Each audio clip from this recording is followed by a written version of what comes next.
Okay, how are you everybody who is watching this video? I would like to take this opportunity to welcome some physical students into our very interesting module which is called Instrumentation and Measurement.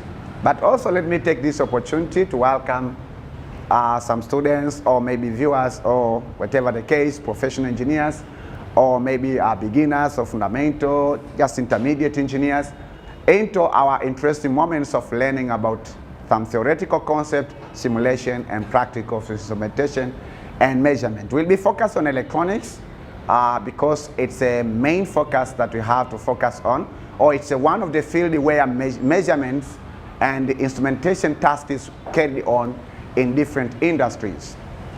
If it's the first time to meet me, my name is Olenjolai. I'm very happy to have you today. And I'd like to ask you that I'm going to lecture you, but also I'm going to teach you, because lecturing is a little bit different from teaching. And I'll try my level best to share with you about what I know. I will use a simple language.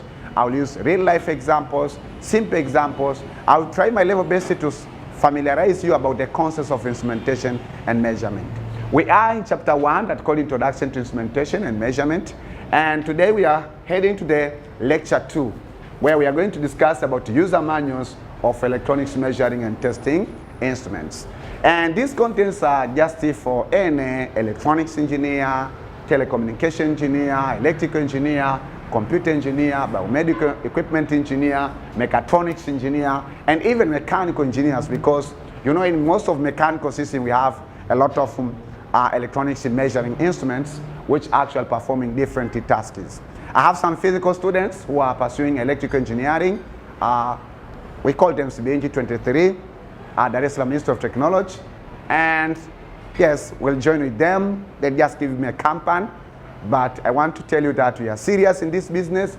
Make sure that also yourself, you are serious in order to make sure that you deliver or you receive what you have prepared. So let me appreciate some physical students, because you have a big class, you have a good weather, etc., etc. How are you, electrical engineering students? Yeah. Good. Are you ready for lecture 2 of instrumentation measurement? Yes. Well, so let us start with a quick review. And let us review a little bit about what we discussed in lecture 1. So what was the title of lecture 1 first? What did we learn in lecture 1? What did we learn in lecture 1? Terminologies, right? So the title of lecture 1, it was terminologies of what? Instrumentation and measurements. So this first lecture, it was actually trying to welcome you, or it's a lecture that always welcomes new students into this field. It's the first time for you to discuss about it. But I told you that whenever you want to master, to learn a particular knowledge and master it, you always have to start from the fundamental. And one of the important skills in any knowledge that you want to learn is you have to understand its common terminologies, common vocabularies, that actually you will hear them often as long as you continue into the intermediate concept and even later on into the advanced concept. Are we together? Then we discussed the first terminology was what? Instrumentation. Say instrumentation. Again, say loudly instrumentation. So what is instrumentation? Is a study. Is a study of what? In short. Is a study of what? Of using what? Instruments and how they are made or how they have been manufactured. Right? Then the second terminology is called what? Instruments. What the meanings of instrument? Tell me, what is instrument? Instrument is a device. Or instruments are the devices. Devices that do what? Measure. Measure what? Physical what? Quantities. Does the instrument only measure? No, but what does it do again? Pardon? It controls. So the instrument also controls the variations of the physical quantity. Is that enough? What is another task of the measuring instrument? Motor. Monitoring. Okay? So monitoring of physical quantities. And I told you that we have so many types of instruments. We have musical instruments, we have electrical instruments, we have electronic instruments, we have mechanical instruments, we have also we call them mining instruments. So there are so many types of instruments. But I told you at the general concept, and I asked you that in case of testing your understanding, I might ask you specifically according to your field of electrical engineering. What is electrical instrument? What is electronic instrument? Or differentiate electrical instrument and the electronic instrument, and the actual use there, or mention some examples. Then the next terminology that we discuss is called what? Device. Right? So simply device can be what? A machine, or can be what? Device can be a machine, or can be what? A tool, or can be what? Etc. Another terminology we discussed about what? Equipment, right? This is number 4. What the equipment? Is a collection or collective? Collection of what? Of tools. That perform particular task. Then number 5, we discussed about measurement. What is measurement? What is measurement? Hello, my dear students, you are not focusing on the blackboard. You are focusing on outside. So I can take you there in order to have a clear view. Are you ready to go there? I'm talking to you. Are you ready to go out? So why are you tempted? What are you learning from there? Then, so it's a measurement. We say this is the process. Process of what? Determining what? The magnitude of what? Physical quantity. By using what? Instruments. Right? Then the 6th terminology is called what? Measuring instrument. So because this is a terminology that I taught you while we were close to end the class, hopefully you did not understand it clearly. But in each terminology, I just left a homework that you go and find 10 examples for each instrument or for each equipment that we have there. So before we discuss about user manual for electronics measuring and testing instrument, let us discuss against or just review ourselves the terminology number 6, which is called the measuring instrument. And unfortunately, when we were recording the previous the video for lecture 1, actually this part or in this terminology, there are just you could see the picture, but the sound is not there. The voice is not there for this terminology. That's why that I said it's better to start with, and then we just discuss it in brief. Then we move to the topic of today that's called the user, or the subtopic of today that's called user manuals of electronics measuring and testing instrument. So the fundamental question is, this is question number 60. What is class A measuring instrument? Measuring instrument. Again, say loudly, measuring instrument. Measuring instrument. Okay, so what is measuring instrument? What is measuring instrument? What is measuring instrument? Well, a measuring instrument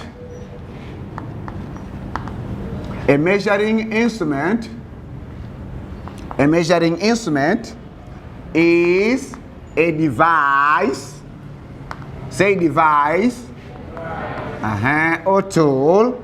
So this is the device or tool specifically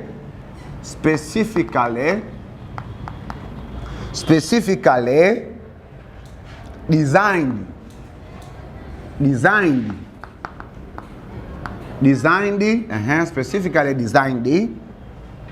to determine what? Determine the quantity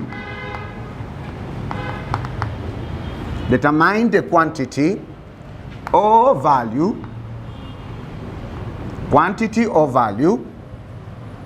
of a physical property or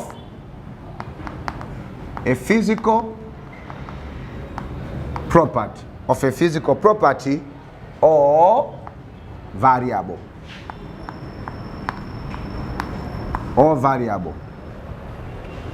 This is the simple definition of the OD measuring instrument.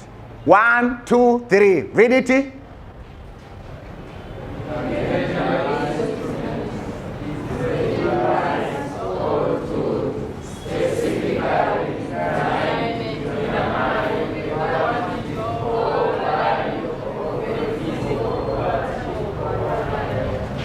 So in science, we have something we call the quantity and the quality. Do you remember that? What is the difference between quantity and quality?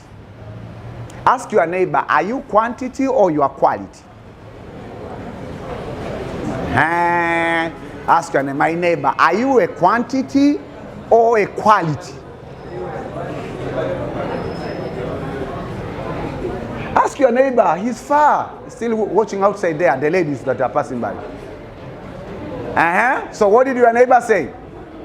Is your neighbor quantity or quality? Okay, so ask him, what the means of quantity? Quantity is quantity, eh?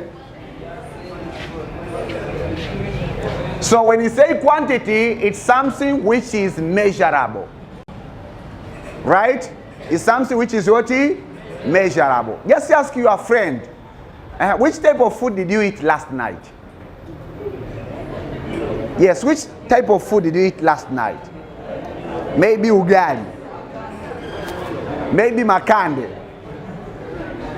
maybe potatoes. But the next question, what was the quantity of the food that you ate yesterday?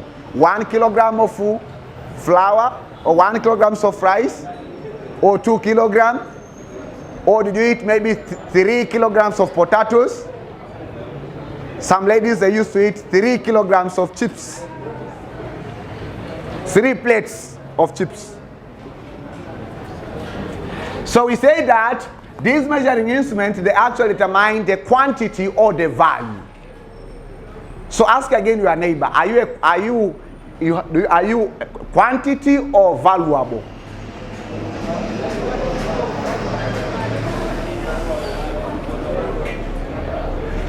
So what did your neighbor say? Valuable. But he or she said he or she was what? Quantity. Okay. So we say that these instruments, these measuring instruments,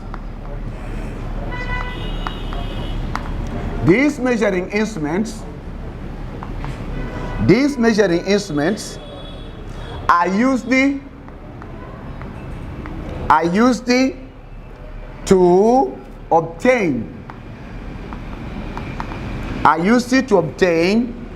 precise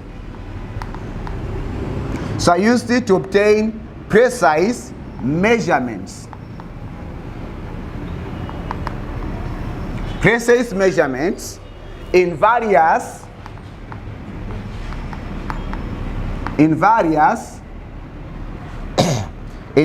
scientific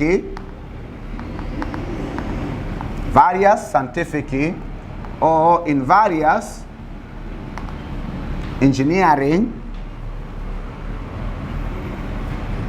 or in various industrial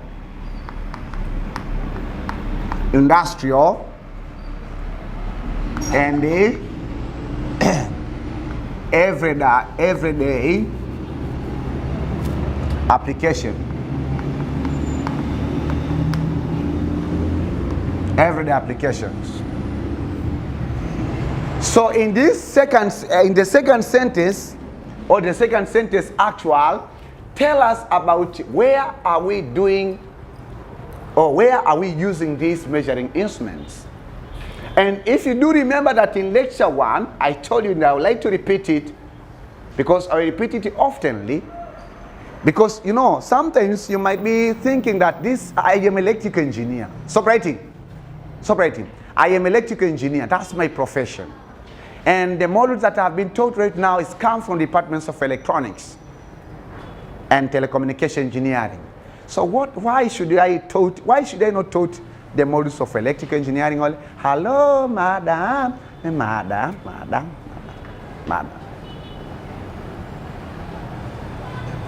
Okay, so one thing which I want to tell you that whether you're electrical engineer, you're electronics engineer, you are telecommunication engineer, you are computer engineer, you are any field of electrical engineering or biomedical equipment engineer or mechatronics engineer, I want to tell you that if you want to be a competent experimental engineer or a competent practical engineer, there is no way out you can describe engineering without measurement. So you have to know the measuring instrument, you have to know the process of measuring. Because engineering is all about numbers. Tell your neighbor, engineering is all about numbers. And those numbers, we obtain them in most cases by performing experiments. And in those experiments, we are not actually interested with the output. Maybe it is lightning, maybe the gate is opening, maybe the motor is rotating. That's not our interest as engineers. That's the interest of technicians. So the interest of engineers is actual to talk in terms of numbers. Are we together? And those numbers, we have to use the measuring instrument to find them. So in case you say that I hate instrumentation and the measurement, really I want to tell you that add another sentence. I also hate practical electrical engineering. Tell your neighbor. Tell my neighbor. Tell your neighbor. Say, my neighbor. If you hate instrumentation and measurement, add another sentence. That I hate electrical engineering. Do you understand? Ask your neighbor. Do you understand? So, listen. We have also something which is very, we call them, let's say this is number 7. Or it means that I left the homework if you do remember that. Mention 10 examples of 40 electrical and the electronics measuring examples, measuring instruments, measuring instruments. So to explain this second sentence, stop writing, tell your neighbor stop writing. To explain this sentence, it means that we say these measuring instruments are often used to obtain precise measurement. So we have two words that we learned in physics, especially that in topic of mechanics, in the subtopic that called dimension and error, which is called the precision and the accuracy. Right? You cannot learn error and understand it without understanding precision and accuracy. Say precision and accuracy. Precision. We often find that questions next exam are the first questions of Physics 1. Yes. Differentiate, precision from what? From accuracy. Are you sure? Can you show us? Yeah. So, if that the case, it means that these measuring instruments help us to get a precise measurements in various scientific. So we have scientific measuring instrument, that's the meaning, right? In various engineering, we have engineering measuring instruments, that's the case, or that's the meaning. In various industrial, we have industrial measuring instrument. Your expectation as electrical engineer, you wish that one day you'll be working in a particular electrical engineering industry, right? So once you go to the industry, one of the departments you'll find, it's a department in most of the industries. For the developing and even for developing countries, it's a department. There's a particular department called instrumentation and the measurement. Say instrumentation and the measurement. And I thank God because I've been teaching so many students in electrical departments, especially in the OD level, and they brought just a good feedback. When they have graduated, they went into instrumentation interviews and the measurements they have been enjoying because what they have been asked is just a subset of what I've taught them. Okay? Yes. Okay? Yes. For those who have been from 6C, maybe you went for industrial practical training, for those come from, so you are familiar with what I'm talking, because even for those who come from OD, you have gone for industrial practical training. And they've been going to different industries. And you found those industrial measuring instruments. They are not like the one we are using in academics, but they work like the one that we are using in academics. Are we together? Yes. Are we together? Yes. So mention 10 examples of electrical and electronics measuring instrument. Then number 7, we say that the 7th terminology before we discuss about user manual, this one we call it engineering language. So he said that simply what I want to tell you, I guess I want to tell you one sentence that you have to remember for the rest of your life. We say that engineering can be summarized by 5 terminologies, or 5, call them 5 what? 5 terminologies. And this is what we say that engineering and the field of engineering. Engineering is all about numbers. If you want to be a competent engineer, like numbers. Say engineering is all about numbers. Say engineering is all about numbers. Yeah, so you should like numbers and you should talk in terms of numbers. You should not just learn how to calculate the current flowing through the circuit and then at the end of the story you'll just give us politics. Also, engineering is all about formula, mathematical formula or physics formula and the equation. So whenever you want to talk about engineering, you have to remember that. Talk or explain that concept in terms of numbers, explain that concept in terms of formula and equation. And this is what we have been taught in mathematics and science. But also, engineering, it's all about diagrams. Say diagrams. Say diagrams. We have block diagrams. We have schematic circuit diagrams. We have PCB layout diagrams. We have assembly diagrams. We have wiring diagrams. So it's all about diagrams, right? And the diagrams, or we call it drawings. You can call it diagrams or simply call it drawing. Drawing. So you have a module that called the electrical engineering drawing, which actually have been taught by Mr. Mawazo, isn't it? Yeah, so drawing, it's the language of engineering. Then engineering is all about the tables or tables of results. It's all about tables of results. And then finally, engineering is all about the graph. So whenever you say, I'm an electrical engineer, analyze yourself. Do you use to talk about electrical engineering in those 5 phenomena or not? So class say, engineering is all about numbers. Engineering is all about numbers. Engineering is all about the formula and the equation. Engineering is all about the drawings. Sometimes these drawings, we call them diagrams in electrical engineering. Again, say loudly, engineering is all about table of results. And then say engineering is all about the graphs. Say it loudly, engineering is all about the graphs. So now, ask your neighbor, what are the numbers that you remember in electrical engineering that you used to, do you have any number?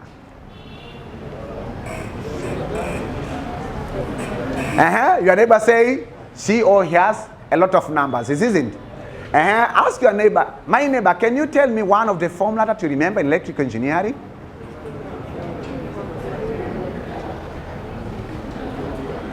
So tell your neighbor the formula, and then tell your neighbor the equation, the electrical engineering equation.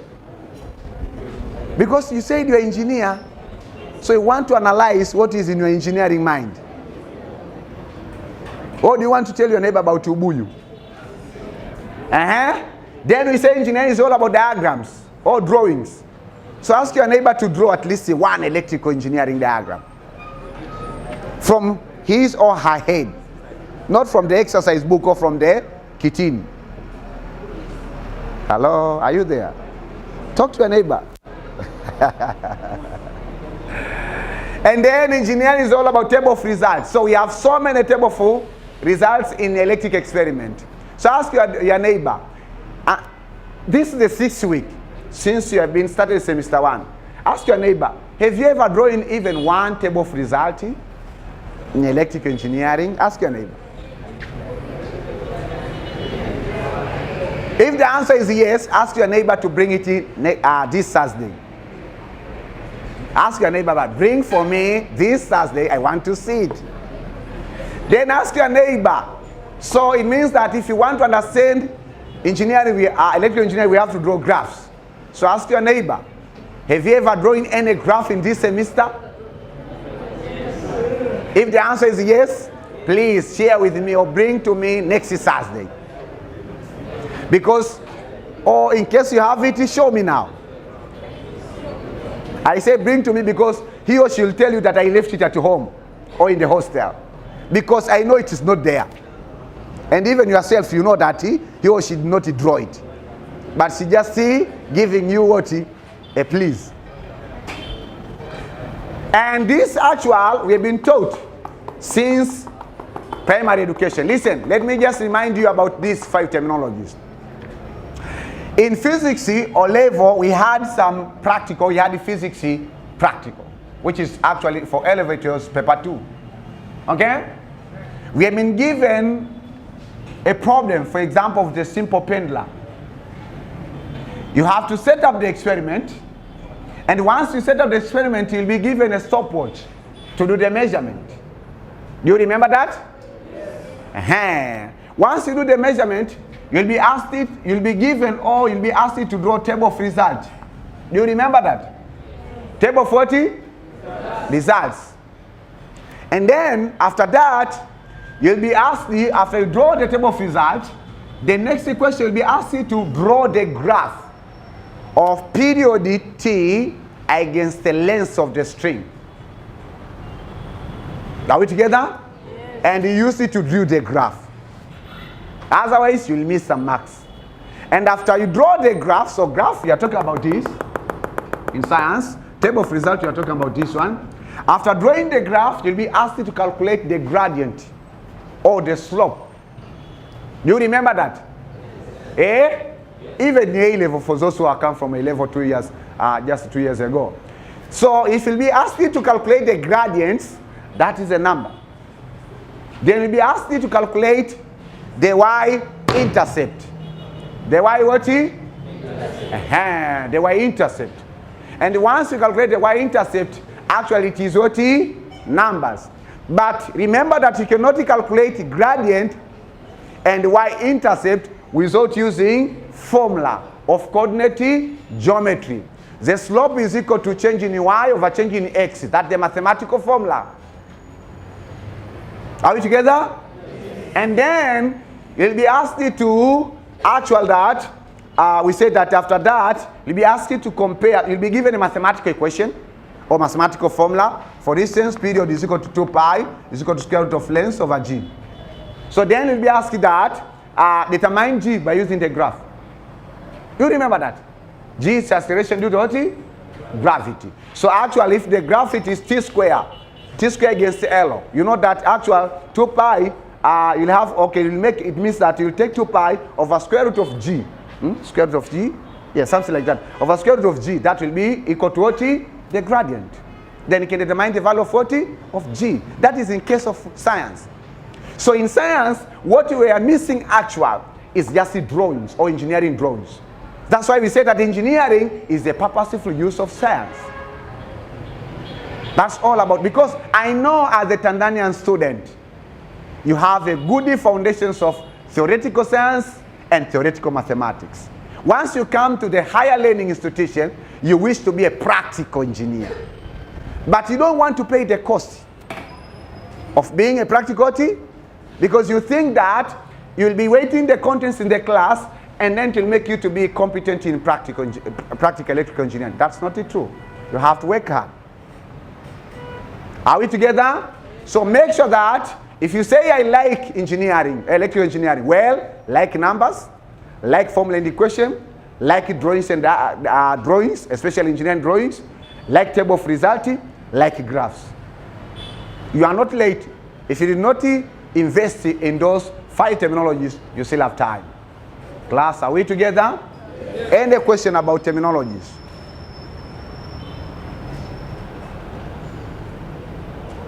Any question about terminologies? Does your neighbor has at least a graph of electrical engineering? First of all, ask your neighbor, do you have graph paper? In A level and O level, you had a graph pad, which consisted almost 53 pages of the graph. But now, ask your neighbor, do you have graph pad? No. Do you have a plan to have it? Your neighbor said, I'm not sure. Okay. So then, this is the terminology number 8 that's called the user manual of electronics measuring and the testing instruments. Class A, user manual of electronics measuring and testing instruments.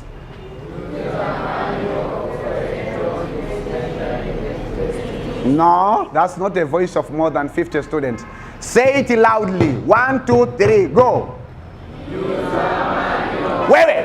Wewe hapo. Huyu hapo huyo. Sema peke yako. Simama useme peke yako. Okay, say 1, 2, 3, let us go.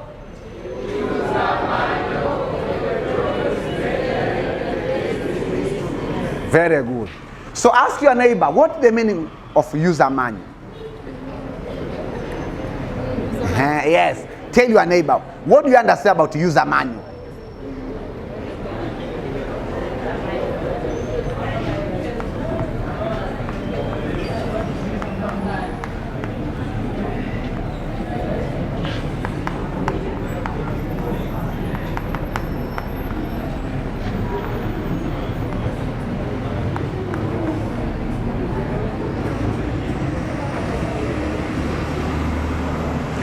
What did your neighbor tell you? Just at the beginnings of his or her sentence. User manual is what? Is user manual or user manual is what? Is a book? Is a set of instruction. What did your neighbor tell you? What is user manual? Standard set of instruction. And you, madam? Hello? What did your neighbor say? Okay, I understood. I understood that. Let me redeem the time. Okay, so you can define the terminology user manual in different contexts. We can define it as user manual, a user manual. Class A again, user manual. A user manual is a document, not a set of instructions.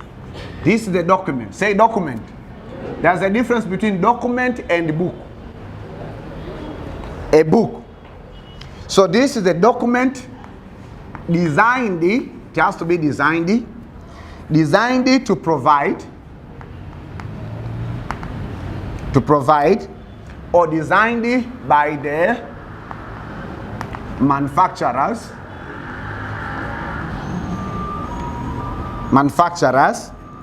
to provide what? Instruction. Provide instruction and important information.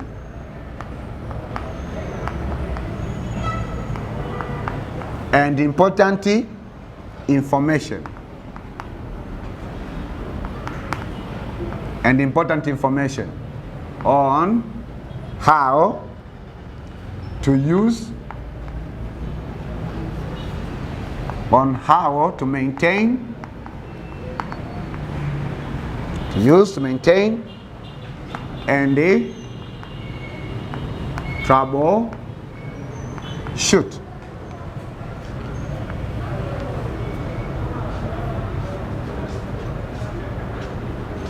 A measurement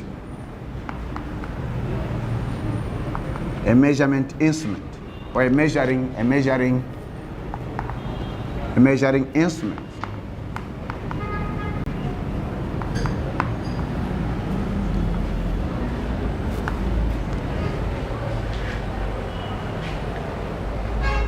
Measuring instrument or product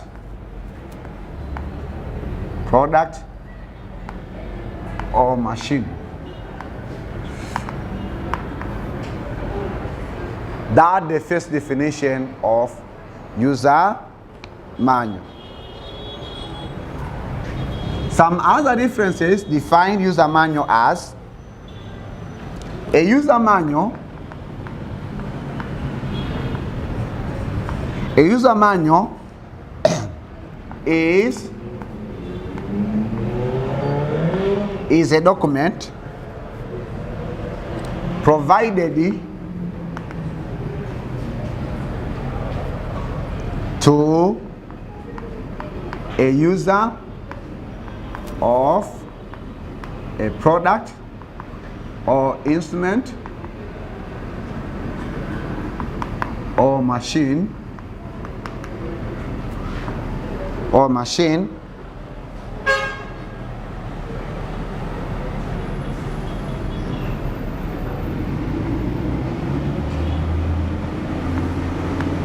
to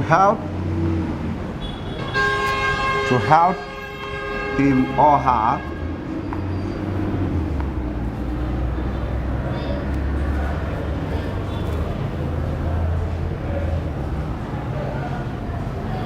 in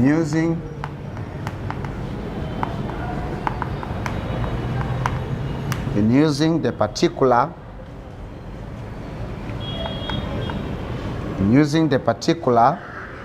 instrument,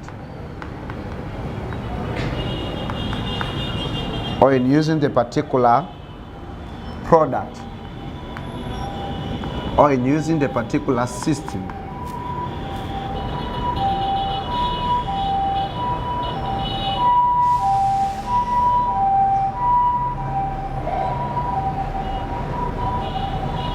Instrument, system, or in using a particular machine.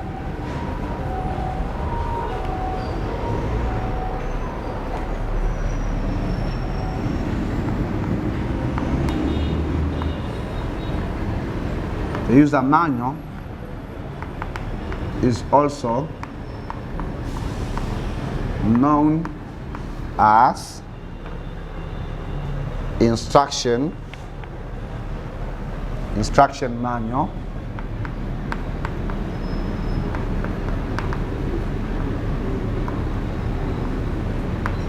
instruction manual, or a user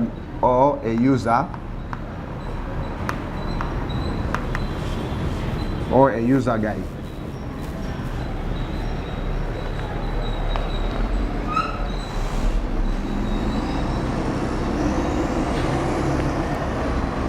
Why are you not ready?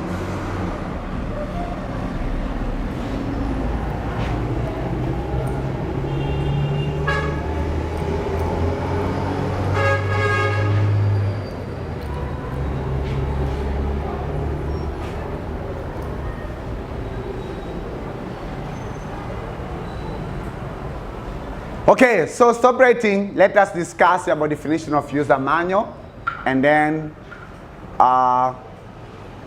get into it to discuss in detail, because there's no way out that we can say that we'll understand the measuring instrument or the testing instrument, especially electronics measuring instrument and testing electronics instruments, if we don't understand clearly on how to read the user manual or on how to understand the manufacturer's mind. The manufacturer's what? Mind. Whenever you want to understand anything, you have always to consult the manufacturer. For instance, if you like cars, in case you want to understand clearly about Toyota, then you have to make sure that you consult Mr. Toyota. You should not consult the technician or maybe the finish or the assembly industry. You have to start the founder of the company, because in his mind, or in his or her mind, he had or she had a picture of Toyota before we have a physical Toyota. Are we together? Yes. So when we talk about it, again class say user manual. Again say user manual. So if you want to be a practical electrical engineer, I want to tell you that there's no way out that. You have to understand about how you can read and understand the user manual of the different electrical equipment, machines, instruments, and devices. Because simply we say that, later on I will say that user manual, simply you can say that it's a manufacturer's mind. Say manufacturer's mind. Say manufacturer's mind. Yeah. So ask your neighbor, do you know your manufacturer's mind? Ask your neighbor, do you know your manufacturer's mind? The mind of the one who manufactured you, do you know? Okay, so before we come to that question, let us go through these two definitions and this important sentence. Stop writing, look on the blackboard, listen, and get prepared to ask questions. Then a user manual is a document. Say document. Document is the keyword. A user manual is not a book. Right? It's not what? A book. It's a document. So you have to understand the difference between a document, a paper, and a book. When you talk about paper, we don't mean about one page. No, paper is actually, we have journal papers and we have conference papers. Hello, hello, hello. What is going on there? Is there the bad spirit of getting out of the class? Because we began with that man and then induced the electromotive force. I don't know, maybe by using the first Faraday's law or second Faraday's law. Okay, so this is the document designed. Say designed. It should be designed. It's not just it has been written. So whenever you hear that designed, that's the technical way. So there are some technical information that not everybody could understand. Then by who? Manufacturers. Say manufacturers. Ask your neighbor, in your future, do you expect to be electrical manufacturer or you just need to be electrical consumer? Ask your neighbor that question. 10 years ahead, do you expect to be electrical manufacturer or electrical consumer? Somebody will manufacture for you.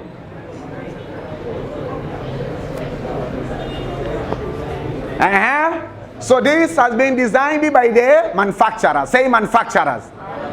Say manufacturers. For me, I wish to be a manufacturer of electronics instrument. To provide what? Instruction. Say instruction. That's what you have been mentioned, that a set of instruction. So when you talk about a set of instruction, it's more technical. So user manuals, the large part of it is not more technical rather than data sheet. Data sheets are just 100% more technical rather than user manual, because user manual, they are targeting everybody, even if he or she is not an electronics engineer, could read it and understand it. But there are some technical parts. So then, and provide you instruction and important information on how to use, on how to maintain. Say on how to use. Say on how to use. On how to maintain. On how to maintain.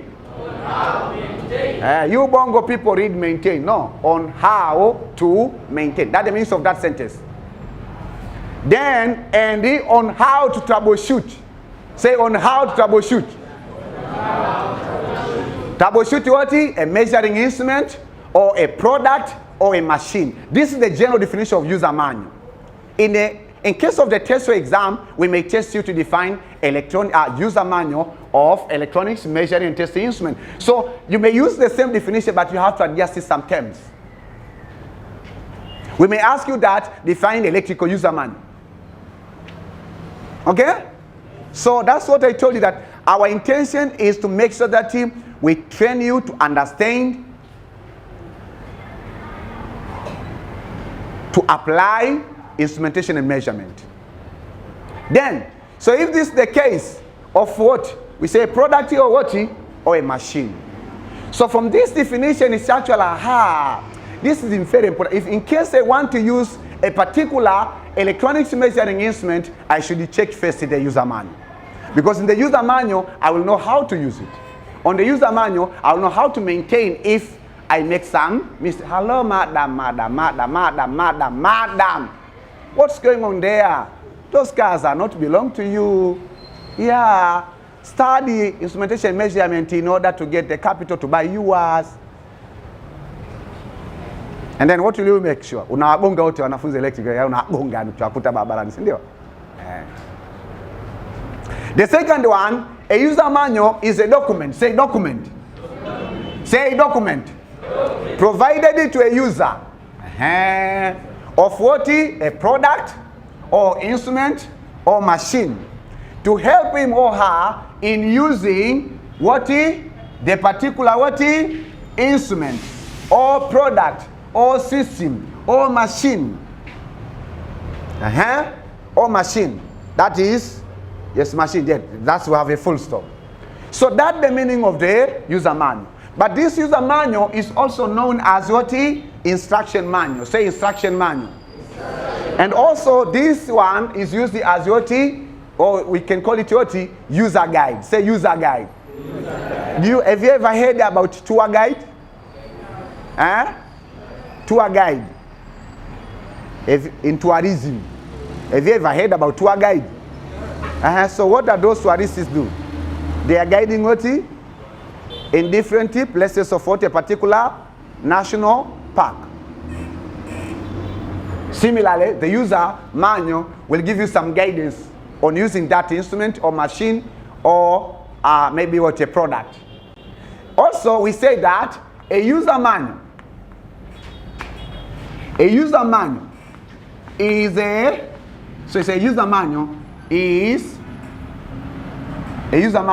is also known as manufacturer's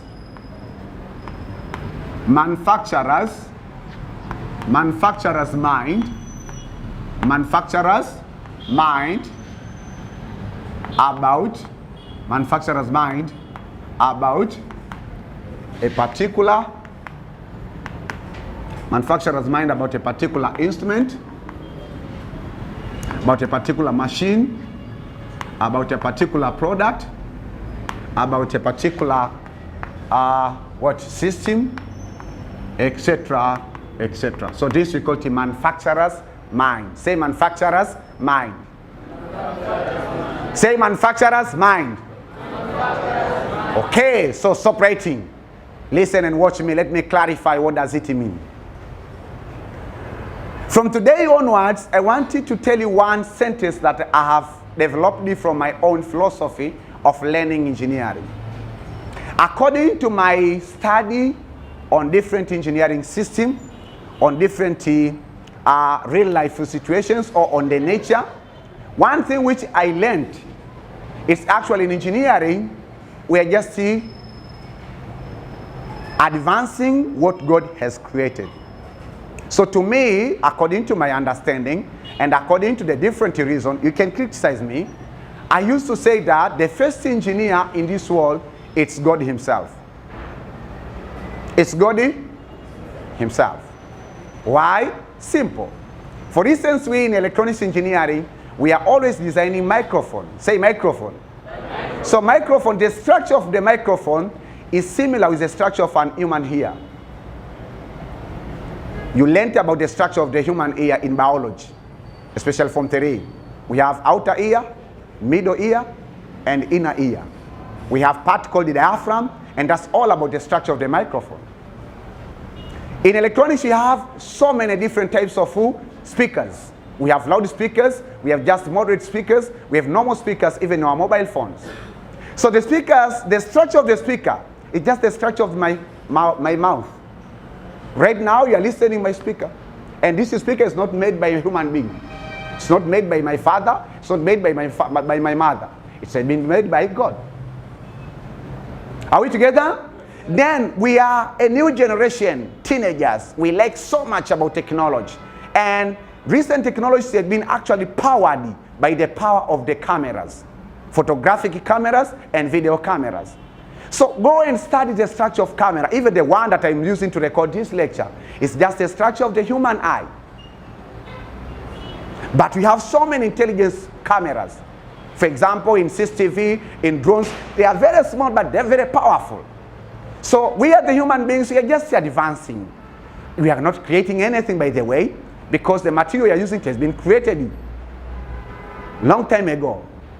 But do you know that, well, God has created the earth and the components and the animals, but actually he said, let me create a human being in my own image and the likeness. And do you know what happened to that human being?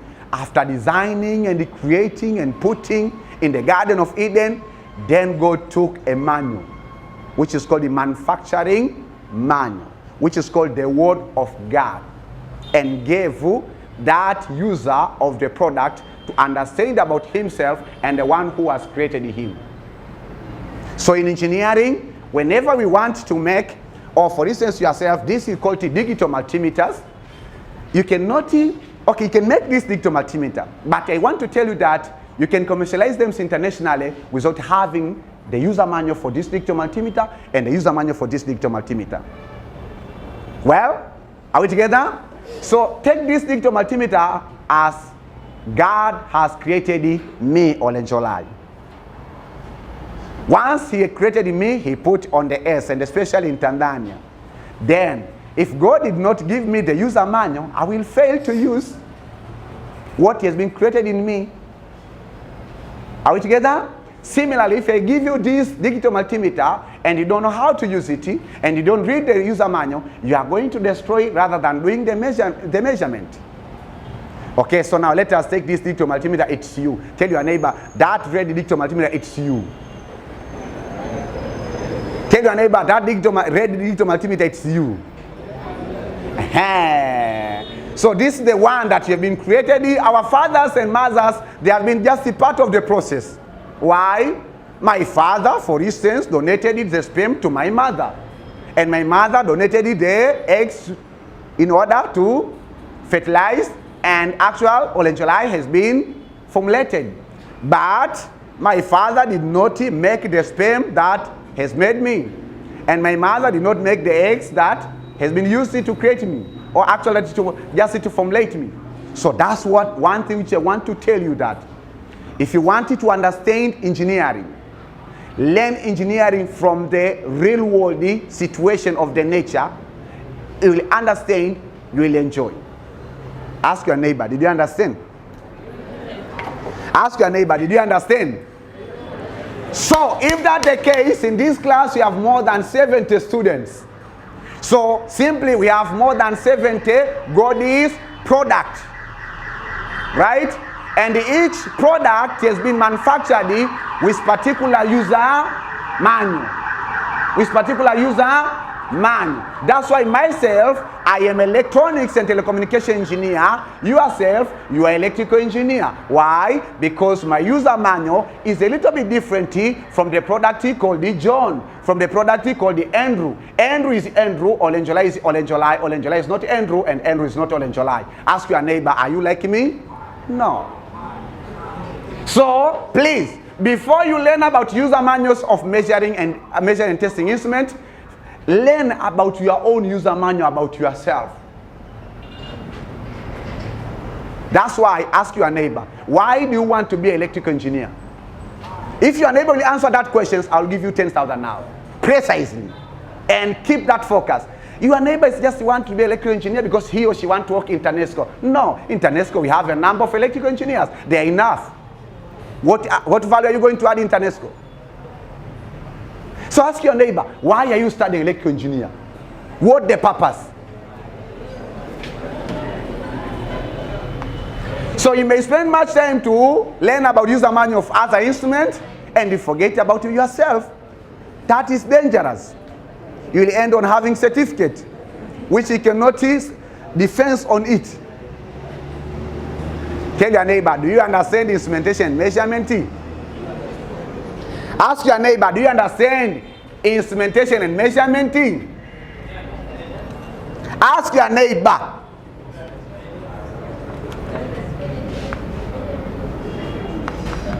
So generally, creating an electronics user manual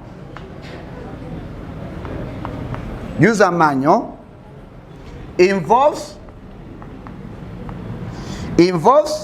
providing. Mankind, they don't like to be told the truth. I told you the truth. So if you're unhappy because you don't like to be told the truth.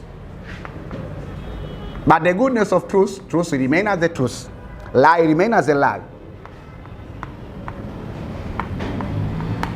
So that's the homework I want to leave it to you. Tell your neighbor our today's homework. Tell your neighbor our today's homework. To go and find your own user manual and read and understand it. Tell your neighbor, go and find your own user manual. Read and understand it. Tell it. Tell your neighbor, please. So if your neighbor say, okay, I will do so, next Thursday, ask it the feedback. Teach him about your user manual. Okay. So organize the instruction. Organize the instruction. Instruction for using the product. Keep quiet. Are you discussing about your user manual or you are discussing about lunch? You see? Lunch is not a part of your user manual. Power supply, eh? Okay. So it's your biological power supply.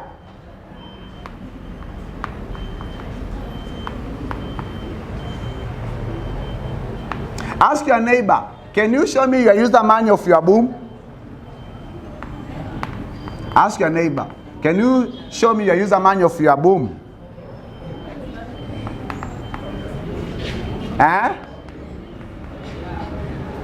Yeah.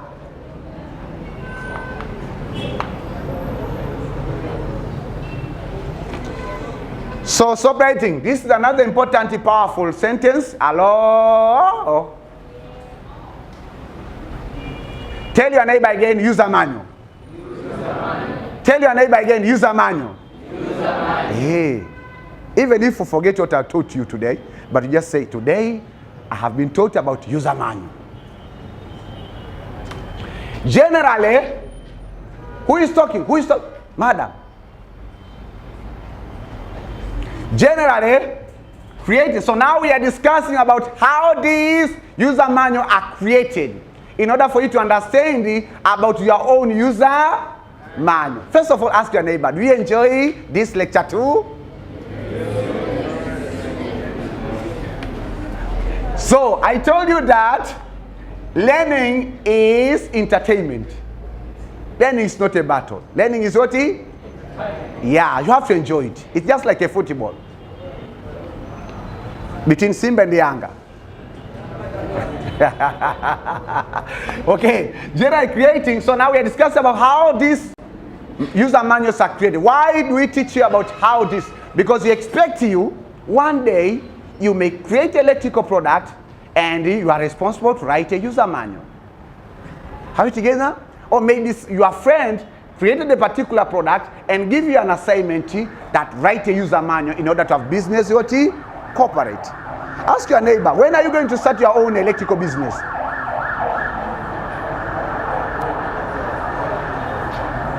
Okay, so this we say creating electronic user manuals involve providing clear and organized instruction for using the product, ensuring that users can operate and maintain it properly. So this is one of the sentences you have to note as electrical engineer, electronics engineer, telecommunication engineer. Whenever you want to think about creating a particular user manual, or maybe if you wanted to read somebody's user manual, or maybe a certain measuring instrument user manual. When you talk about user manuals, every device, every product, every equipment should be accompanied with the user manual.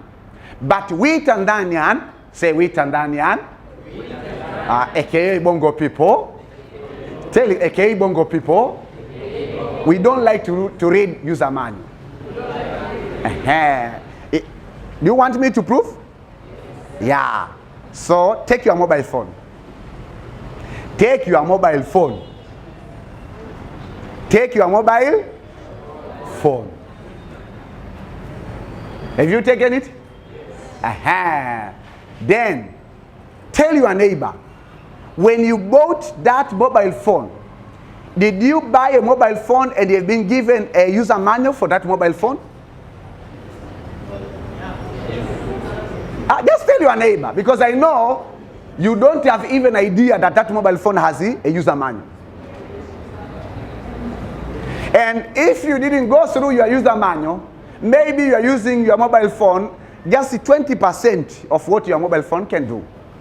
The 80% you don't know, because they are not usual. You are making calls, chatting on WhatsApp, Facebook, TikTok, etc., and so forth. So you don't have a user manual of your mobile phone. Okay, so we don't like, because you didn't ask, hello, you're selling this phone to, okay, give me a user manual. Imagine you are asking that question at Kariako. What will happen? The business will be closed, isn't it? Jamana zingua, sindio? User manual tena bongo, ya nini? Hii simu ni rahisi tu kutumia. Okay. So, you have to make sure that you provide clear, say clear, say clear, and organized instruction on using the product. For instance, on using your mobile phone. We Tanzanian, we are ignorant on using our smartphone, our iPhone, and features mobile phone, aka Viswaswado. I'm in that industry, so I understand what I'm telling you. Even myself, I'm always learning about what a smartphone can perform, what can do. The phone you have is more powerful rather than what you're using every day. Okay. So, then the next sentence before we got the main parts is this one, which is very important. Specifically, creating user manual, specifically. Now we are going user manual for measuring instruments. For measuring instruments. Such as, for electronics measuring, for measuring instruments, such as multimeter. Say multimeters. Say multimeters. Huh? Are you sure on what you are mentioning? Say multimeters. A signal generator.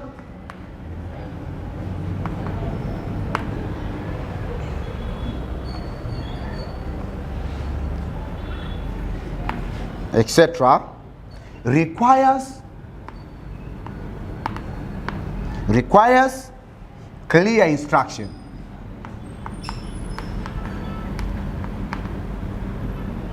Require clear instruction on setup, clear instruction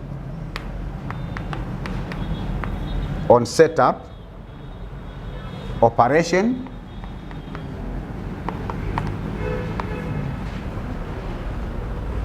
and safety.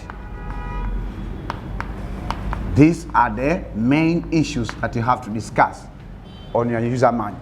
Subwriting, specifically creating user manual for measuring instrument. That's our discussion. Because before we are just introducing the idea of user manual generally. Right? Now we have to narrow down to the measuring and testing instruments. So we say that what's happening for this case? We say that in case that you want to create a user manual for the measuring instruments such as multimeters, say multimeters, say oscilloscope, say signal generators, etc. Spectrum analyzer, we have we call them digital analyzers. We have so many electronics measuring instruments. So it requires clear instruction on setup, right? You have to provide clear instruction on what? Setup. What the meanings of setup? Ask your neighbor. What do you understand about setup? Set up. Is it set you or what? What does it mean? Set up. Let us make a setup.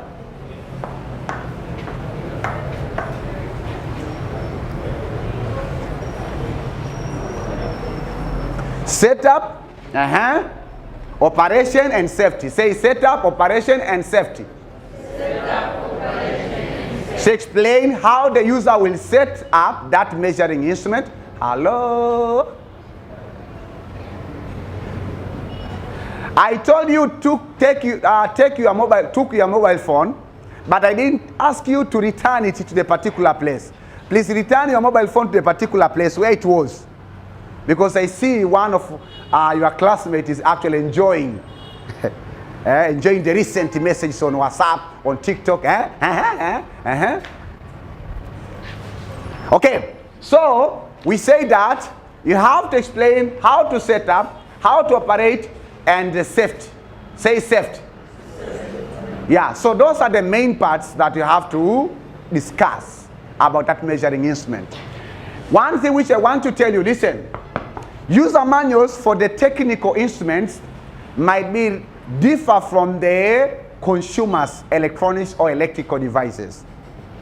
Tusikilizane basi jamani. User manual ya vifaa kwa mfano vya kupimia, kuna sehemu, kuna lugha fulani ya technical kubwa, ukifananisha na user manual ya TV, ambayo kimsingi yule analetewa TV, haijalishi kama ni electrical au ni electronics. Kwa yule unamrahisishia tu a setup, anafanyaje, mzigo uje pale. Tumeelewana eh? Like tukizungumzia measuring instrument, it's a little bit technical tayari. Are we together? Yes. Are we together, class? Yes. So I showed you that we Tanzanians, we are very ignorant on using what? On using or on reading manuals of the electronics and electrical devices that or instrument or maybe products that we are using. And I told you in terms of the hardware, the user manual, which is hardware, explain about the hardware part. But also in software engineering, say software engineering, we have also user manual. And we Tanzania, we are always keeping on reading it. You know the names of that user manual for the software? How many of you use download software? Download and install software. Raise up your hand if you are used it to download and install the software. Raise up your hand. I want you to understand user manual, not to claim. None of you. downloading the software? Are you not downloading the software on Google Play Store? On your mobile phone, are you not downloading the software? So any software that you have downloaded or maybe have been given by a friend, during the installation, there is a part which is called the terms and the condition. Say terms and the condition. Say terms and condition. And in some software you find a number of pages. You know what we do as Tanzania? We scroll down and find the buttons which you have to click agree. You see, I know Tanzanian because I am a Tanzanian. You don't read the end of that set of instruction. You just see rush to go and agree. Terms and what? It's just like when you go at Kariako, you have 200,000. Yes, you buy maybe the Samsung or the 300. That's all. Then you go. You don't bother yourself about what that Samsung can do. That's none of your business. You'll know it later on. Okay? Similar to the software. You agree, and then after a short time, you find those softwares, they give you some announcement which you don't like, but you agreed the terms and conditions. Unajua bwana hizi software nini sio si wanasambaza uchawi siji nini ndo na Freemason. You agree? Okay, so then we say that the manual of the measuring instrument, the manual should also address. So we are learning on how to use, maintain those electronics measuring and the testing instrument. So the manual should also address calibration. So you see the manual of, let's say, electronics measuring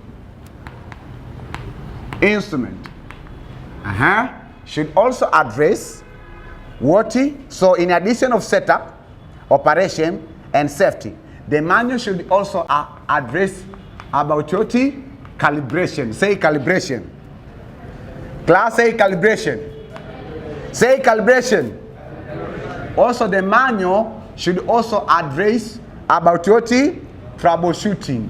So when the microphone of your mobile phone fails, you cannot troubleshoot because you didn't read its user what? Manual. Simple like that.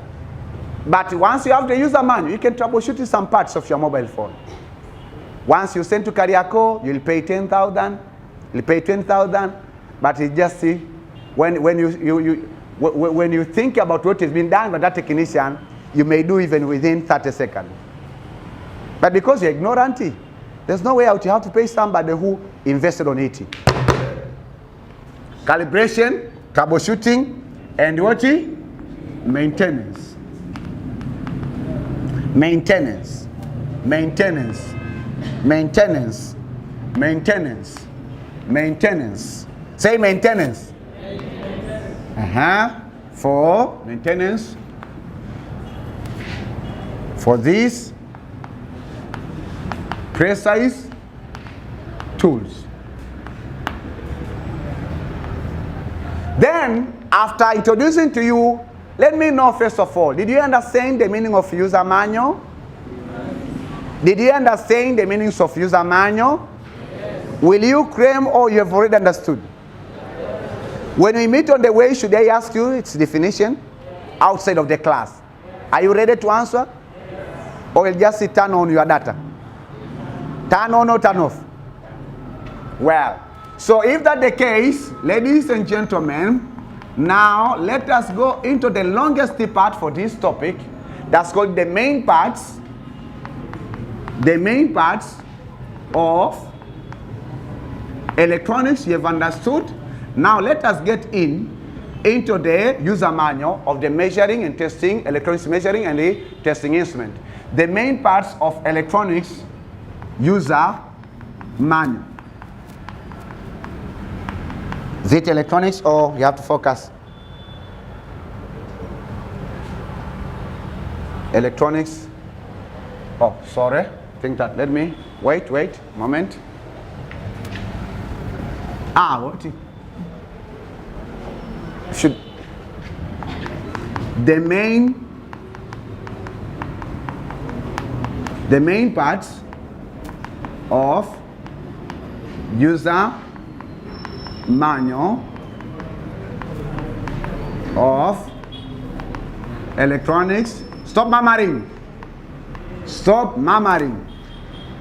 Electronics measuring and the testing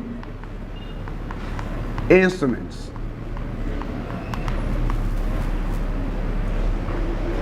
Say the main parts of user manual of electronics measuring and testing instruments. Say it.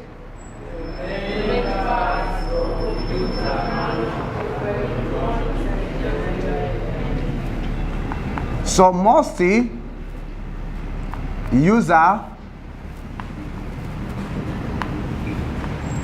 manual or manual guide of electronics measuring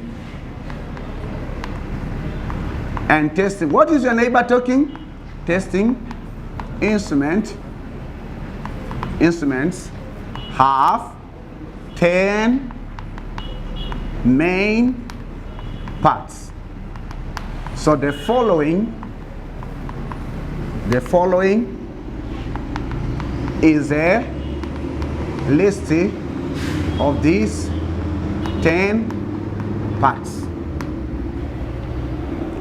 So most user manuals, not all, but most of them, we might say that 80% of user manual of electronics measuring and testing instrument have how many main parts? How many main parts? 10. Ask your neighbor, do you like number 10 or you don't like number 10? The first part is called the introduction. Say introduction. Say introduction. So in that user manual, you always see the first part is introduction, introducing the product to you. Introducing the product to even your manual, your own manual. Tell your neighbor your own manual. It has introduction. So now I'm trying to simplify on how you'll find your own user manual. Do you know that your neighbor is actually a very wonderful person? Do you know that in this class we might have ministers 10 years later? General secretaries, chief executives of different electrical industries or different electrical departments. So tell your neighbor, 10 years ahead, you will give me a salute. Tell your neighbor, 10 years ahead, you will give me a salute. Or AK 2034, you will give me a salute. It means I will be a different person, not like the one you sat with him or her right now. I will have my own bodyguard. And should he actually ask you what appointment to meet me? Not like now. That way the appointment is just you have to come to class, then you meet me. Okay? Then let me end this class. The second part is called the safety precaution. Safety precautions. Say safety precautions. Say safety precaution. So your own manual also it has safety precaution, but I don't know if you know them. And you have to declare to your best friend, these are my safety precautions. Make sure that you don't cross the borders. Best friend in Bongo. Number 3 is called the product overview. Product what? So for your own user manual, you may just replace this word product and then put Andrew overview, Janet overview, Asha, overview. Mwajuma, overview. Hussein, overview. Ramadhani, overview. The other name? Juma, overview. Who? Olenjolai. Olenjolai, overview. Eh? I think that you like to read my manual, my user manual. This is my user manual, the one that I'm expressing right now. I am the user manual myself. Getting started. Say getting started. Getting started. Eh? Getting started. Are you sure? Getting started with what?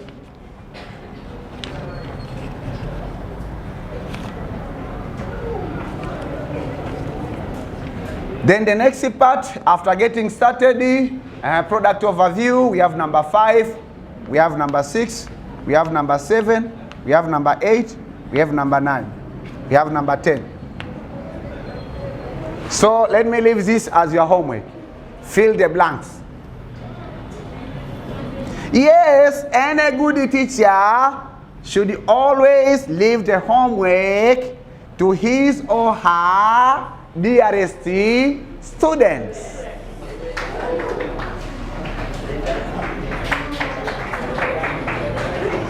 Wow, wow.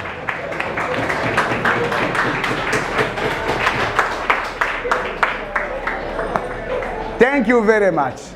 Okay, did you understand? So we have 10 parts. I mentioned the first one. Say introduction.